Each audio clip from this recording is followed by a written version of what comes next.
اعوذ باللہ من الشیطان الرجیم بسم اللہ الرحمن الرحیم۔ ہے گائز، السلام علیکم۔ میں سید عظمت اپنے تمام ویورز کو اپنے چینل اسپریچول ہیلنگ میں ویلکم کرتی ہوں۔ گائز، آج کی میری ویڈیو جنریشنل قرض، اینسیسٹرل قرض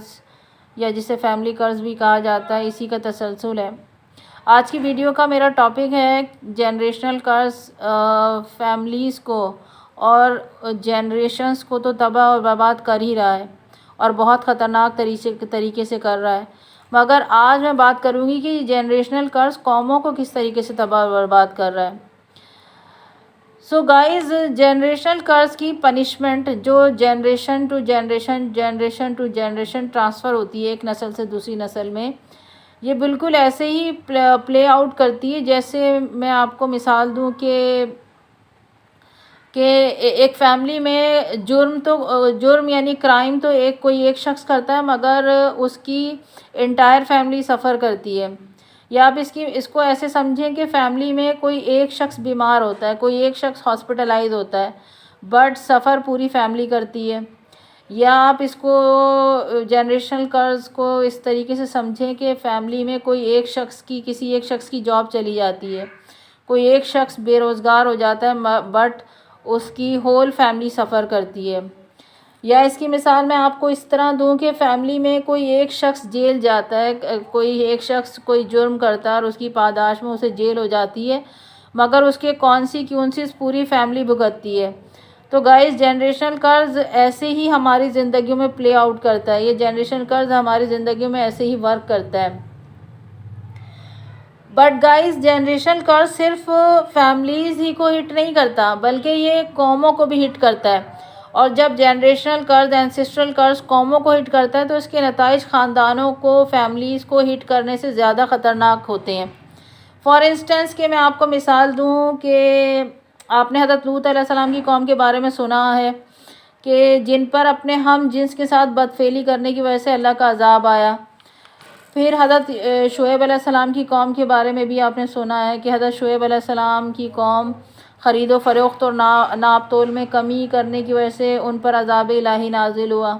اسی طرح حضرت نوح علیہ السلام کی قوم پر پانی کا عذاب نازل ہوا۔ اسی طرح حضرت ہود علیہ السلام کی قوم عاد پر بت پرستی اور اپنی قد و قامت اور اپنی طاقت پر غرور کرنے کی وجہ سے خدا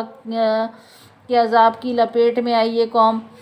اور اسی طریقے سے حضرت صالح علیہ السلام کی قوم سمود پر خدا کی نشانی اونٹنی کی کوچے کاٹنے کی وجہ سے خدا کا عذاب نازل ہوا۔ گائز، اگر ہم ان سابقہ قوموں پر اللہ تعالیٰ کی جانب سے کیے جانے والے قرض کو، عذاب کو اسٹڈی کریں تو پتہ چلتا ہے کہ گناہ تو سوسائٹی کا ایک پرٹیکولر گروپ آف پیپل کیا کرتا تھا، مگر عذاب پوری قوم پر آتا رہا۔ صرف چند لوگ جو مومن ہوتے تھے اس سوسائٹی کے، وہ اس عذاب سے محفوظ رہتے تھے، جن سے بعد میں دوبارہ نسل انسانی کا ارتقاء ممکن ہو پاتا تھا۔ تو آخر ایسا کیوں ہوتا تھا کہ گناہ تو اس سوسائٹی کے چند لوگ کرتے تھے، مگر اس کے کانسیکوینسز پوری قوم بھگتتی تھی؟ تو آخر ایسا کیوں ہوتا تھا؟ تو گائز، میں آپ کو ایک بات، یہاں ہوتا یہ ہے کہ کسی بھی سوسائٹی میں، کسی بھی معاشرے میں 4 طرح کے گروپ آف پیپل پائے جاتے ہیں۔ ہمیشہ ایسا ہوتا ہے جب سے سوسائٹیز کا جب سے اس کائنات کا آغاز ہوا اور قیامت تک جو معاشرے بنتے اور بگڑتے رہیں گے، ان میں ریسرچ بتاتی ہے کہ 4 طرح کے لوگ پائے جاتے ہیں ہمیشہ سے، اور ہمیشہ پائے جاتے رہیں گے۔ یہ 4 طرح کے لوگ کون ہوتے ہیں؟ ایک گروہ تو وہ ہوتا ہے سوسائٹی کا جو گناہ گاروں کا گروہ ہوتا ہے، یعنی جو گناہ کرتے ہیں۔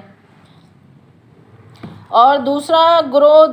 گروپ آف پیپل وہ ہوتا ہے جو گناہ گاروں کا گناہ کرنے میں ساتھ دیتا ہے، یعنی ان کی حوصلہ افزائی کرتا ہے، انہیں گناہ کرنے پر پرووک کرتا ہے، انہیں گناہ کرنے پر شاباش دیتا ہے۔ اور تیسرا گروہ سوسائٹی کا مومنین کا گروہ ہوتا ہے۔ مومنین کا جو گروہ ہوتا ہے، یہ گروہ جو ہے وہ نہ تو خود گناہ کرتے ہیں، بلکہ یہ گناہ کرنے والوں کو کنڈیم بھی کرتے ہیں۔ گناہ کرنے والوں کی، یہ مومنین کا جو گروہ ہوتا ہے سوسائٹی کا، یہ گناہ کرنے والوں کی مذمت کرتا ہے، اور یہ گروہ گناہ گاروں کو گناہ کرنے سے روکتا بھی ہے اور انہیں نیکی اور حق اور سچ کی طرف دعوت بھی دیتا ہے. جبکہ معاشرے کا، سوسائٹی کا جو چوتھا گروہ ہوتا ہے، جو وہ نیوٹرل رہنا پسند کرتا ہے ہمیشہ. چوتھا جو گروہ ہوتا ہے یہ نہ تو مومنین کا نیکی کرنے میں ساتھ دیتا ہے اور نہ ہی گناہ گاروں کو گناہ سے دور رہنے کی ترغیب دیتا ہے. یہ چوتھا گروہ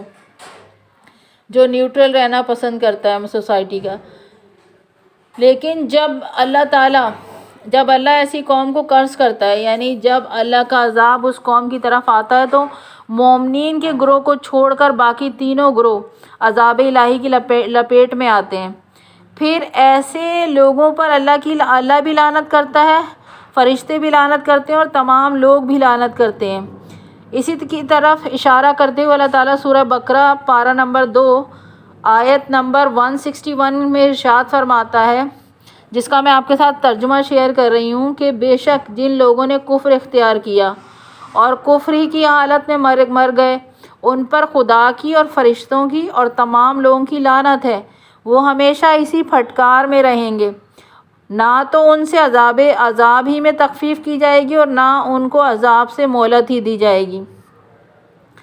گائز پھر اللہ تعالیٰ سورہ توبہ پارہ نمبر 11 اور ورس نمبر 68 میں قرض کر رہا ہے. اور کس طرح قرض کر رہا ہے کہ اور خدا نے ان پر لعنت کی ہے. پھر سورہ محمد پارہ نمبر 26 ورس نمبر 22 میں اللہ قرض کرتا ہے اور فرماتا ہے کہ یہ وہی لوگ ہیں جن پر خدا نے لعنت کی ہے. پھر سورہ بقرہ پارہ نمبر 2 آیت نمبر 159 میں اللہ ایسے لوگوں کو قرض کرتے ہوئے فرماتا ہے، بے شک جو لوگ ہماری ان روشن دلیلوں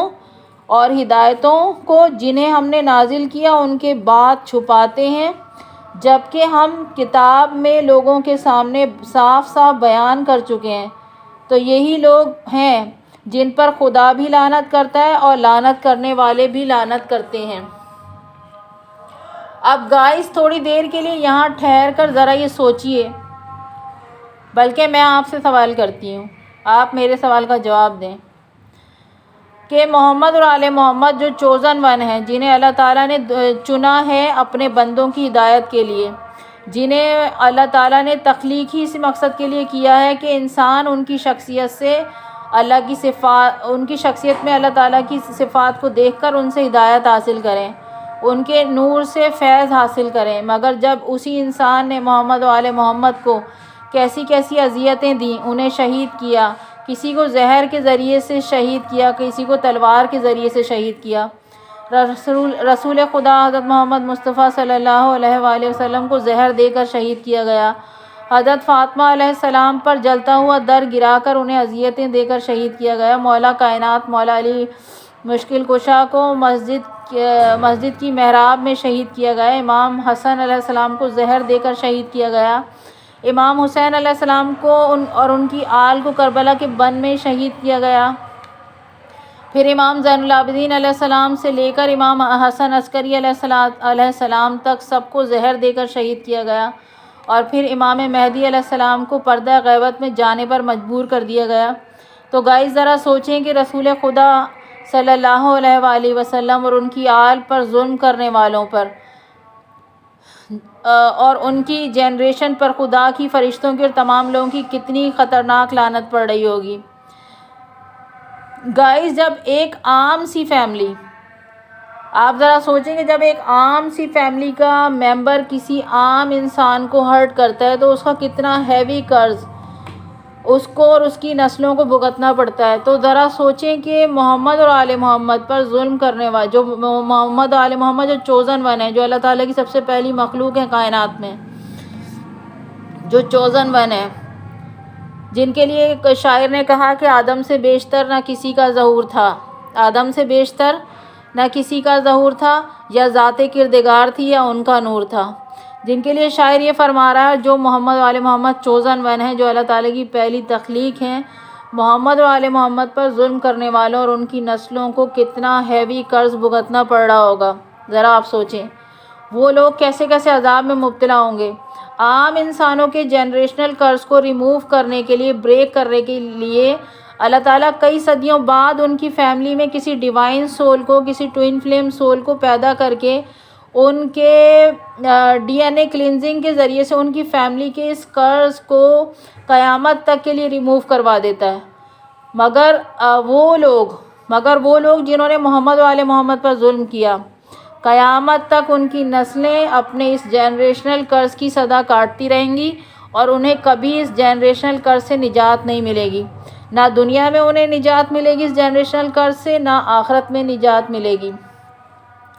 میں ایسا کیوں کہہ رہی ہوں؟ میں ایسا اس لیے کہہ رہی ہوں کیونکہ زیارت عاشوراء اور زیارت وارثہ میں امام حسین علیہ السلام کو یا سار اللہ کہہ کر پکارا گیا ہے۔ یا سار اللہ کا مطلب ہے کہ جس کے خون بہا کا طالب خود اللہ ہے۔ پھر زیارت وارثہ میں اور زیارت عاشوراء دونوں میں اللہ تعالیٰ امام حسین علیہ السلام کے قاتلوں پر اور ان پر ظلم کرنے والوں پر اللہ خود لعنت کر رہا ہے۔ اللہ انہیں خود قرض کر رہا ہے۔ اللہ انہیں کن الفاظ میں قرض کر رہا ہے؟ اللہ فرماتا ہے، زیارت عاشوراء اور زیارت وارثہ کے الفاظ کو میں آپ کے ساتھ ترجمے کو میں آپ کے ساتھ شیئر کر رہی ہوں۔ پس لعنت ہو اللہ کی اس قوم پر جس نے آپ علیہ السلام کو قتل کیا، اور لعنت ہو اللہ کی اس قوم پر جس نے آپ پر ظلم کیا، اور لعنت ہو اللہ کی اس قوم پر جس نے آپ علیہ السلام کے قتل کو سنا اور اس پر راضی ہوئی۔ یعنی گائز، زیارت وارثہ اور زیارت عاشوراء کے ان کلمات سے ظاہر ہوتا ہے کہ اللہ صرف اس قوم کو قرض نہیں کر رہا جس نے امام حسین علیہ السلام اور ان کی آل پر ظلم کیا یا انہیں قتل کیا، بلکہ اللہ اس قوم کو بھی قرض کر رہا ہے جس قوم نے امام حسین علیہ السلام اور ان کی آل کے قتل کو سنا اور خاموش رہی اور اس ظلم کے خلاف آواز نہیں اٹھائی۔ اس قوم کو بھی اللہ تعالیٰ قرض کر رہا ہے، ان لوگوں کو بھی اللہ قرض کر رہا ہے اس میں، زیارت عاشوراء اور زیارت وارثہ میں۔ گائز، امام حسین علیہ السلام اور ان کے اقربا کے خون بہا کا طالب صرف اللہ تعالیٰ نہیں ہے بلکہ ان کے فرزند بھی ہیں۔ یہ زیارت عاشوراء اور زیارت وارثہ کے کلمات ہیں یہ، کہ امام حسین علیہ السلام اور ان کے وارث اور ان کی جنریشن جنہیں کربلا میں شہید کیا گیا، ان کے خون بہا کا طالب اللہ بھی ہے اور ان کے فرزند بھی ہیں، یعنی ان کے بیٹے بھی ہیں۔ اب یہ امام حسین علیہ السلام کے بیٹے کون ہیں جو ان کے خون بہا کا بدلہ لیں گے؟ اللہ کے حکم سے بدلہ لیں گے۔ امام حسین علیہ السلام کے فرزند جو ان کے خون بہا کا بدلہ لیں گے وہ کوئی اور نہیں ہے، وہ امام مہدی علیہ السلام ہے، وہ امام زمانہ علیہ السلام ہے، جن کا عنقریب ظہور ہونے والا ہے بحکم خدا۔ اور بحکم خدا امام حسین علیہ السلام کے خون بہا کا بدلہ ان کے بیٹے امام مہدی علیہ السلام لیں گے۔ اور کن سے لیں گے یہ بدلہ؟ وہ کن سے لیں گے یہ بدلہ؟ وہ انہی ظالموں کی نسلوں سے لیں گے جنہوں نے امام حسین علیہ السلام اور ان کی آل پر ظلم کیا تھا۔ گائز، یہاں میں آپ کو ایک بات بتاتی چلوں کہ امام مہدی علیہ السلام جو اللہ کے حکم سے امام حسین علیہ السلام کے خون بہا کا بدلہ لیں گے، وہ صرف امام حسین علیہ السلام کے خون بہا کا بدلہ نہیں لیں گے بلکہ وہ کل محمد اور آل محمد کے خون بہا کا بدلہ لیں گے۔ زیارت عاشوراء اور زیارت وارثہ میں جو یہ یا سار اللہ کا لفظ استعمال کیا گیا وہ صرف امام حسین علیہ السلام کے خون بہا کا بدلہ لینے کے لیے استعمال نہیں کیا گیا بلکہ وہ کل محمد اور آل محمد کے خون بہا کا بدلہ لینے کے لیے استعمال کیا گیا، یعنی رسول خدا سے لے کر امام حسن عسکری علیہ السلام تک کے خون بہا کا بدلہ اللہ خود لے گا، اور اللہ یہ بدلہ امام مہدی علیہ السلام کے ذریعے سے لے گا۔ اور جب امام مہدی علیہ السلام پردہ غیبت سے ظہور فرمائیں گے تو ان کے ہاتھ میں جو پرچم ہوگا، ان کے ہاتھ میں جو علم ہوگا، اس علم پر بھی یا سار اللہ لکھا ہوا ہوگا، جو اس بات کی عکاسی کرتا ہے کہ امام زمانہ علیہ السلام، امام مہدی علیہ السلام محمد و آل محمد پر کیے ہوئے ظلم کا بدلہ لینے آئیں گے۔ اور وہ نام نہاد مسلمان، وہ سو کالڈ مسلمان جنہوں نے محمد و آل محمد پر ظلم کیا، ان کی نسلوں سے محمد و آل محمد کے خون بہا کا بدلہ لیا جائے گا۔ اور وہ یہودی جنہوں نے حضرت یحییٰ علیہ السلام پر ظلم کیا، ان کی نسلوں سے حضرت یحییٰ علیہ السلام کے خون بہا کا بدلہ لیا جائے گا۔ یعنی امام مہدی علیہ السلام ظہور فرمانے کے بعد ایک طرف تو ان سو کالڈ مسلمانوں کی نسلوں سے محمد و آل محمد کے خون بہا کا بدلہ لیں گے، جنہوں نے محمد و آل محمد پر ظلم کیا اور انہیں شہید کیا، تو آن دا ادر ہینڈ امام مہدی علیہ السلام حضرت زکریا علیہ السلام کے بیٹے حضرت یحییٰ علیہ السلام کے خون بہا کا بدلہ بھی لیں گے ان سو کالڈ یہودیوں کی نسلوں سے جنہوں نے حضرت یحییٰ علیہ السلام کو شہید کیا۔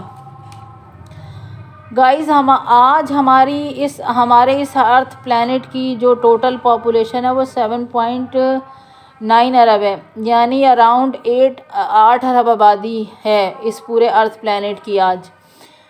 دنیا کی اس وقت 8 ارب آبادی ہے۔ آج ہمارے اس ارتھ پلانٹ پر کوئی بھی انڈیویجول پرسن، کوئی بھی انڈیویجول فیملی اس جنریشنل کرز سے، اس اینسیسٹرل کرز سے محفوظ نہیں ہے، کیونکہ ہم سب ہر لمحہ، ایچ اینڈ ایوری مومنٹ، ہم سب ایک دوسرے کو کسی نہ کسی طریقے سے ہرٹ کر رہے ہیں۔ سوائے گنتی کے چند لوگوں کو چھوڑ کر جو مومن ہیں، جو متقی ہیں، جو پرہیزگار ہیں، ان کے علاوہ ہر انفرادی شخص اور ہر انفرادی فیملی جنریشنل قرض اور اسپریچول میٹرکس کے جال میں بہت بری طرح پھنسی ہوئی ہے۔ کسی بھی نارمل سول یا یوں کہیے کہ کسی بھی نارمل ہیومن سول کے بس کی بات نہیں ہے اس اسپریچول میٹرکس کو، اس جنریشنل قرض کو بریک کر کے آزاد زندگی گزارنا۔ یہ کام صرف اور صرف ڈیوائن سول ہی کر سکتی ہیں۔ ڈیوائن سول مینس کہ جنہیں اللہ تعالیٰ ہدایت عطا کرتا ہے۔ ڈیوائن سول مینس کہ جن کی اویکننگ اللہ تعالیٰ خود کرواتا ہے۔ ڈیوائن سولز مین کہ جو چوزن ون ہوتے ہیں، جنہیں اللہ تعالیٰ نے چن لیا ہوتا ہے اس مقصد کے لیے، صرف وہی لوگ یہ کام کر سکتے ہیں۔ ایک نارمل سول، ایک normal human being soul generational curse کو، اس اسپریچول میٹرکس کو اس لیے بریک نہیں کر سکتا کیونکہ اس کے اندر ڈیوائن لائٹ نہیں ہوتی،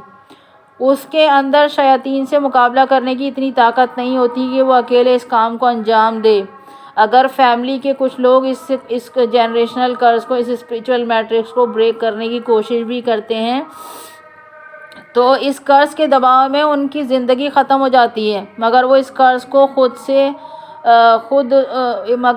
سے خود کو اور اپنی نسلوں کو نجات نہیں دلوا پاتے، وہ سکسیسفل نہیں ہو پاتے اس میں۔ مگر یہ کام ٹوئن فلیم سول اور ڈیوائن سول بڑی آسانی سے کر سکتی ہیں، کیونکہ وہ اس کام کے لیے اللہ تعالیٰ کی طرف سے منتخب کی گئی ہوتی ہیں۔ اللہ تعالیٰ ہی انہیں اس کام کے لیے منتخب کرتا ہے، اور پھر یہ چوزن سول کی ذمہ داری ہوتی ہے کہ وہ اس اسپریچول میٹرکس کو اور اس جنریشنل کرز کو ریموو کر کے اپنی پریزنٹ جنریشن کو، اپنی فیملی کی پاسٹ جنریشن کو اور اپنی فیملی کی فیوچر جنریشن کو نجات دلوائیں اس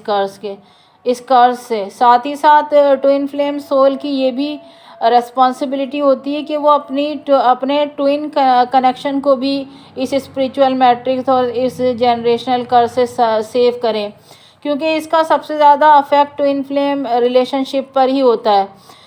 کیونکہ جب تک ٹوئن فلیم سولز کی لائف سے یہ آبسٹیکل جائے گا نہیں، اس وقت تک ٹوئن فلیم سولز ری یونائٹ نہیں ہو سکتی۔ گائز، ہوتا یہ ہے کہ ایسی فیملیز جو صدیوں سے جنریشنل کرز میں، اسپریچول میٹرکس میں پھنسی ہوئی ہوتی ہیں، ایسی فیملیز جو صدیوں سے جنریشنل کرز میں یا اس اسپریچول میٹرکس میں پھنسی ہوئی ہوتی ہیں، ایسی فیملیز کے جو پاسڈ آن اچھے والے انسسٹرز ہوتے ہیں، جنہیں اس قرض کے بارے میں پتہ ہوتا ہے اور انہوں نے بھی اس قرض کو اپنی زندگیوں میں ریموو کرنے کی کوشش کی ہوتی ہے، مگر وہ کسی وجہ سے اس میں سکسیسفل نہیں ہو پاتے، تو ایسی سول 5D سے، یعنی عالم برزخ سے، عالم ارواح سے اللہ تعالیٰ سے ریکویسٹ کرتی ہیں کہ وہ ان کی دنیا میں رہ جانے والی نسلوں کے درمیان ایسی ڈیوائن سول کو پیدا کرے جو ان کی فیملی سے اس قرض کو اور اس اسپریچول میٹرکس کو فار ایور کے لیے بریک کر سکے۔ تو جن فیملیز میں ٹوئن فلیم سول برتھ لیتی ہیں گائز، انفیکٹ ان سولز کو ان فیملیز کے پاسڈ آن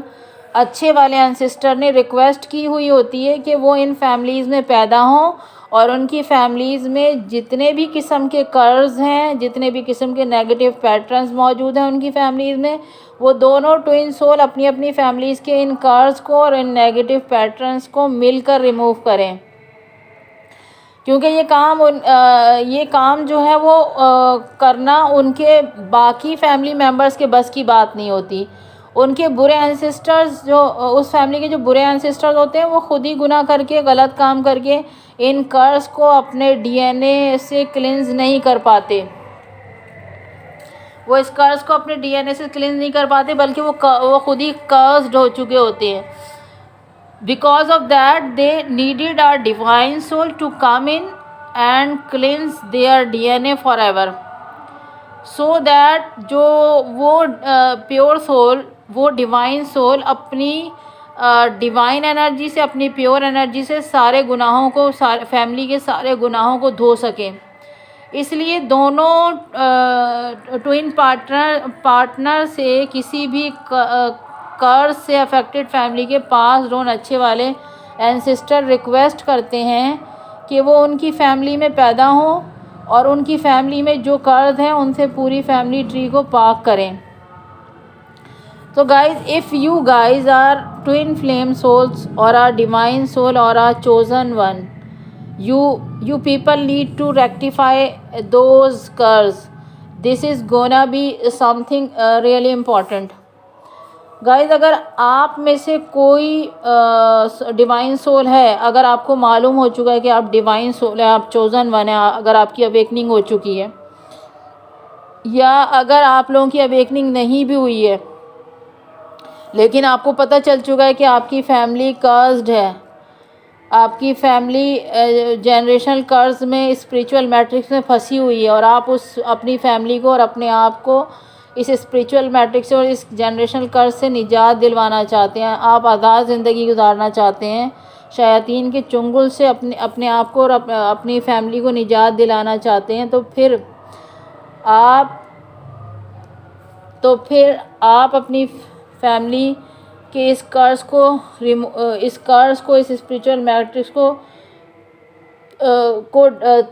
توڑنے کے لیے آپ کو اسے ڈیٹیکٹ کرنے کے لیے آپ کو اپنے انٹائر فیملی ٹری کو دیکھنا ہوگا. یعنی آپ کو اپنے مدر سائڈ ریلیٹیوز کو، آپ کو اپنے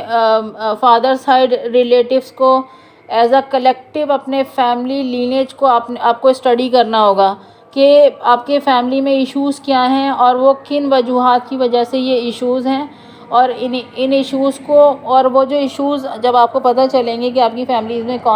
کیا ایشوز ہیں آپ کے فیملی کرز کی وجہ سے، تو پھر ان کو ایڈریس کر کے انہیں ریموو کرنے کا کام شروع کر دیں اگر آپ چاہتے ہیں اپنی فیملی کو اس کرز سے نجات دلانا. گائز جو نارمل سولز ہوتی ہیں، جو عام انسان ہیں، وہ کیوں اپنے اینسسٹرل کرز کو ہیل نہیں کر پاتے؟ وہ اس لیے اپنے ancestral normal souls, normal human beings اپنے اینسسٹرل کرز کو اس لیے ہیل نہیں کر پاتے کہ ایک تو وہ ان باتوں کو سیریس لیتے نہیں ہیں، بلکہ وہ کہتے ہیں کہ ہم ان چیزوں پر بلیو ہی نہیں کرتے کہ کیا جنریشنل کرز، کیا اینسسٹرل کرز، کیا اسپریچول میٹرکس، وہ ان باتوں پر بلیو ہی نہیں کرتے. دوسرا یہ کہ وہ ٹوئن فلیم سولز یا ڈیوائن سول کے مقابلے میں اتنا زیادہ پیور سول نہیں ہوتے. ڈیوائن سول باہر سے دیکھنے میں تو آپ کو کتنے ہی اگریسو ہی کیوں نہ لگتے ہوں، مگر اندر سے ان کا دل ہر برائی سے پاک ہوتا ہے. وہ اپنے دل میں دوسروں کے لیے حسد، بغض، کینہ، دشمنی، عداوت، قدورت، نفرت نہیں رکھتے. انہیں جب کبھی بھی دوسروں سے پرابلم ہوتی ہے وہ منہ پر بول کر بات کو ختم کرتے ہیں اور انہیں فارگیو کر دیتے ہیں. مگر گائز جو عام انسان ہے، جو ڈیوائن سول نہیں ہے، جن کی اویکننگ نہیں ہوئی ہے، جو ڈیوائن سول نہیں ہے، جو ٹوئن فلیم کنیکشن میں نہیں ہے، جو لوگ، وہ خود اتنے زیادہ نارسسسٹ اور کارمک ہوتے ہیں کہ وہ کبھی تنہائی میں بیٹھ کر یہ سوچتے ہی نہیں ہیں کہ انہوں نے اپنے بیہیویئر سے اپنے پریزنٹ ریلیٹیوز کو، اپنے پاس ڈاؤن ریلیٹیو اینسسٹرز کو کتنا پین دیا ہے. وہ اپنے نارسسسٹ بیہیویئر کو جسٹیفائی کرنے میں لگے رہتے ہیں ہر وقت کہ I am the right, you are wrong, I am the better. عام انسانوں کے دل دوسروں کے لیے حسد، بغض، کینہ، نفرت سے بھرے ہوئے ہوتے ہیں. وہ اپنے دل پر لگے ہوئے 1,80,000 جالوں کو صاف کرنے کی کوشش ہی نہیں کرتے۔ جب عام انسانوں کا دل برائیوں اور گناہوں سے پاک نہیں ہوگا تو وہ کیسے ڈیوائن لائٹ سے کنیکٹ کر پائیں گے؟ تو وہ کیسے اللہ ان کی طرف متوجہ ہوگا؟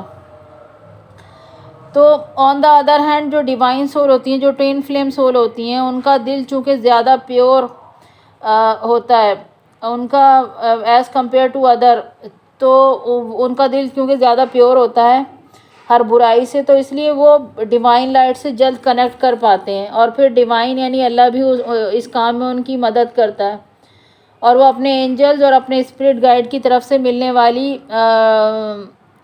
والی گائیڈنس کی مدد سے اپنی فیملی کے ڈی این اے کلینزنگ کے ذریعے سے اپنی فیملی کو ملے ہوئے اینسیسٹرل کرز کو بھی بریک کر پاتے ہیں، اور یہ ڈیوائن سول ڈی این اے کلینزنگ کے ذریعے سے اپنی فیملی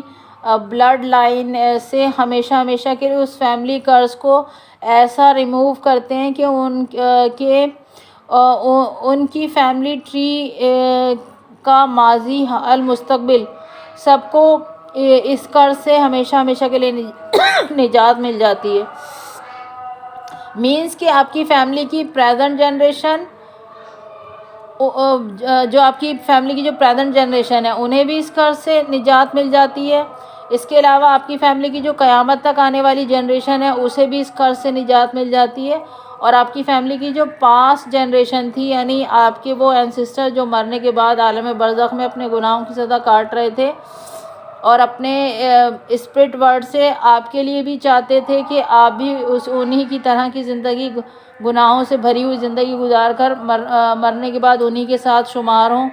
تو یہ اینسسٹرل قرض ریموو ہونے سے انہیں بھی عالم برزخ کی سختیوں سے نجات ملتی ہے، اور وہ بھی بحکم خدا برے ٹھکانے سے اچھے ٹھکانے کی طرف منتقل کر دیے جاتے ہیں۔ تو گائز، ایک وہ شخص جو اپنی اویکننگ کو ریسیو کرتا ہے اور اپنے سول پرپس کو جیتا ہے، وہ ڈیوائن سول بن جاتا ہے۔ پھر اللہ تعالیٰ اس سے اتنی پاور دے دیتا ہے کہ وہ اپنی فیملی کی ماضی حال مستقبل کی جنریشن کو ہمیشہ کے لیے اس فیملی کے جنریشنل قرض سے نجات دلا دیتا ہے۔ جتنے بھی صوفی ہیں، آپ جتنے بھی بڑے صوفی ہیں، صوفی گزرے ہیں، آپ جیسے لال شہباز قلندر ہیں، عبداللہ شاہ غازی ہیں، بو علی شاہ قلندر ہیں، داتا ہیں، یہ رابعہ بصری ہیں، یہ تمام وہ ہستیاں ہیں کہ جو ڈیوائن سول تھیں، جو چوزن ون تھے۔ انہوں نے اپنی فیملی کے جنریشنل قرض سے اپنی فیملی کی پاسٹ جنریشن کو، پریزنٹ جنریشن کو اور فیوچر جنریشن کو نجات دلوائی، تبھی آج یہ ڈیوائن سول ہے، اور اللہ تعالیٰ نے انہیں یہ مقام و منزلت عطا کی ہے جس پر وہ آج فائز ہیں۔ تو گائز، مگر جو عام انسان ہے وہ ہر جمعرات کو اپنے اینسسٹر کی فاتحہ دلوا کر یا کبھی کبھار ان کی قبروں پر جا کر فاتحہ پڑھ کر یہ سمجھتے ہیں کہ بس ان کا فرض پورا ہو گیا، جبکہ ان روحوں کے اندر کا پین جو انہوں نے انہیں دیا ہے اس کو ہیل نہیں کرتے عام لوگ، اس لیے عام انسان صدیوں تک اپنے اینسسٹرل قرض میں پھنسا رہتا ہے اور ان کا اینسسٹرل قرض کبھی ہیل نہیں ہو پاتا۔ گائز، یہ قرض، یہ فیملی قرض، یہ جنریشنل قرض، اور جو فیملیز کے لیے اتنا خطرناک ہے، یہ قوموں کے لیے کتنا خطرناک ہوتا ہے۔ آج ہمیں اس کا اندازہ ہو گیا ہے کہ جو فیملی قرض فیملیز کے لیے خطرناک ہے تو قوموں کے لیے کتنا خطرناک ہے۔ اسی لیے کوشش کریں کہ کبھی بھی کسی کو قرض نہ کریں، چاہے دوست ہو یا دشمن۔ ہماری اولین کوشش یہ ہونا چاہیے کہ ہم کبھی کسی کو قرض نہ کریں، نہ ہی اس کے لیے اپنے دل میں گرجز لے کر بیٹھیں، بلکہ سب اللہ تعالیٰ پر چھوڑ دیں، کیونکہ کہتے ہیں کہ کارما کبھی کسی کا ایڈریس نہیں بھولتا۔ اگر کسی نے آپ کو ہرٹ کیا ہے تو اسے اسی وقت فارگیو کریں اور اس کی غلطیوں کو فارگیٹ کر کے آگے بڑھ جائیں۔ اللہ بہتر انصاف کرنے والا ہے، جلد یا بدیر اس کا بیڈ کرما اسے ضرور ہٹ کرے گا۔ آپ کے ساتھ برا کرنے والوں کو اللہ خود سزا دے گا، مگر آپ اسے معاف کر دیں، اس کے لیے معاف نہیں کریں، آپ اسے اس کے لیے معاف نہیں کریں، بلکہ آپ اسے اپنے ہائر گڈ کے لیے معاف کریں، اپنے اچھے کے لیے آپ اسے معاف کر دیں، کیونکہ آپ جب تک دوسروں کی غلطیوں کو، گناہوں کو معاف نہیں کریں گے، آپ کا خود کا کبھی کچھ اچھا نہیں ہو پائے گا۔ بے شک آپ حق پر ہی کیوں نہ ہو، آپ اسے معاف کر دیں، آپ اپنے اچھے کے لیے دوسروں کو معاف کریں، بالکل ویسے ہی معاف کریں جیسے محمد و آل محمد دوسروں کی غلطیوں کو، دوسروں کے گناہوں کو معاف کر دیا کرتے تھے۔ آپ کو معلوم ہے کہ محمد و آل محمد کا مقام و منزلت ایک کم 1,24,000 انبیاء سے افضل کیوں ہے؟ محمد و آل محمد کا مقام اور منزلت ایک کم 1,24,000 انبیاء سے افضل اس لیے ہے کیونکہ تمام انبیاء ایک پوائنٹ پر آ کر، تمام انبیاء نے، جتنے ایک کم 1,24,000 انبیاء جو آئے ہیں، انہوں نے ایک پوائنٹ پر آ کر اپنی قوم کو قرض کیا، اپنی قوم کو بددعا دی، مگر محمد و آل محمد وہ ہستیاں ہیں گائز جنہوں نے اپنے خطرناک سے خطرناک دشمنوں کو بھی ان کی غلطیوں پر، ان کے گناہوں پر معاف کر دیا، انہیں کبھی بددعا نہیں دی، انہیں کبھی قرض نہیں کیا۔ محمد و آل محمد نے اپنے دشمنوں کو، مکے کے کفار اور طائف کے لوگوں کا واقعہ آپ کو یاد ہے کہ ان لوگوں نے رسول خدا صلی اللہ علیہ وآلہ وسلم اور ان کی آل کو اور مسلمانوں کو کیسی کیسی اذیتیں دیں، مگر فتح مکہ کے موقع پر رسول خدا صلی اللہ علیہ وآلہ وسلم نے سب کو عام معافی کا اعلان کر دیا، سب کے لیے، اور طائف کے لوگوں کو بھی معاف کر دیا۔ امام حسین علیہ السلام جب میدان کربلا میں، جب اپنے پیاروں کی لاشیں اٹھا چکے اور آخری رخصت کے لیے اپنی بہن جناب زینب علیہ السلام کے پاس آئے تو فرمایا، بہن زینب، میری شہادت کے بعد تمہیں تمام خواتین کو اور بچوں کو یزیدی لشکر کی جانب سے اذیتیں دی جائیں گی، مگر تم صبر کرنا، بددعا نہ کرنا۔ کیا کہا امام حسین علیہ السلام نے کہ بہن زینب صبر کرنا، بددعا مت کرنا۔ تو گائز یہ وہ ہستیاں ہیں جنہوں نے کبھی کسی کے لیے بددعا نہیں کی، مگر پھر بھی امام حسین علیہ السلام جناب زینب علیہ السلام سے فرما رہے ہیں کہ بہن زینب بددعا نہ کرنا۔ تو گائز امام حسین علیہ السلام کا یہ میسج جناب زینب علیہ السلام کے لیے نہیں تھا، کیونکہ وہ ہستیاں تو کسی کو بددعا کرتی ہی نہیں تھی، بلکہ یہ میسج جو تھا وہ امت کے لیے تھا کہ دیکھو تم پر تمہارے دشمن کتنا ہی مظالم کیوں نہ ڈھالیں، مگر انہیں بددعا نہ دینا، انہیں قرض نہ کرنا، کیونکہ یہ قرض نسلوں کو کھا جاتا ہے۔ تو گائز فی الحال کے لیے اتنا ہی، ملتے ہیں میری اگلی ویڈیو میں، تب تک کے لیے فی امان اللہ۔